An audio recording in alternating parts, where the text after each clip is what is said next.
The Wildlife Trust of South and West Wales is actually one of the largest wildlife trusts in Britain, actually. As far as geographic terms are concerned, we cover from Ceredigion, Carmarthenshire, Pembrokeshire and Glamorgan, so we cover from Cardiff to Aberystwyth.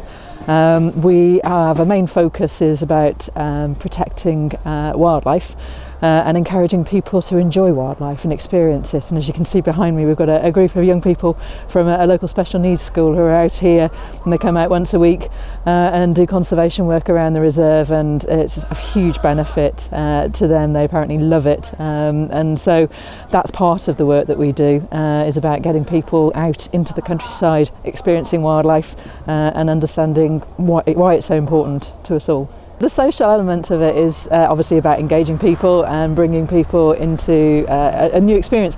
We all have understood in our guts that experiencing nature and wildlife and being out in the countryside is fantastic for our mental health and well-being. Of late, there's been a lot of reports that actually support that. So we've always known that it's good for people.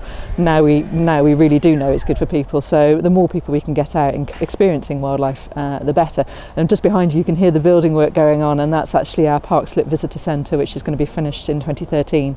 And that'll hopefully be encouraging even more people out to experience some of the fantastic nature that we have.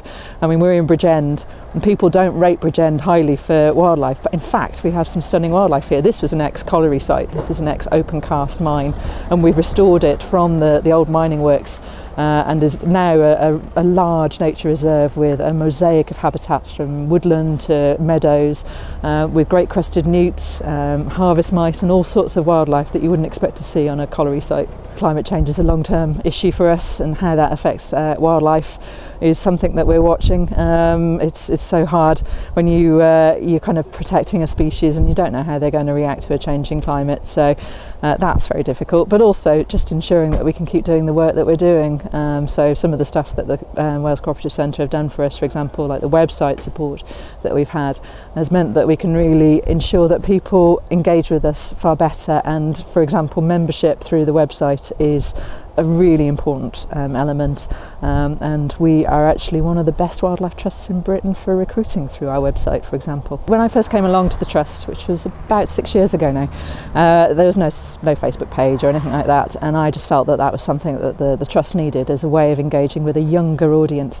Our typical audience is sort of a far older audience, and I just thought, well, actually the people who are going to be sort of the guardians and stewards of nature for the future are actually young people, so I wanted to bring them up on board through something like social media. So I use Facebook and Twitter to talk about the work of the trust a lot, and what to see in your back garden and everything.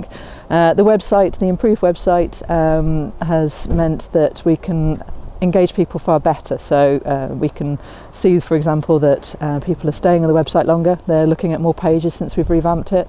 The bounce rate is seriously improved since we upgraded our website, and people are feeding back that they really love the new website, so that's great. And we use things like podcasting as well, so recording radio interviews and putting them up on the web, just to talk about the work that we're doing around all the different reserves around all the different counties.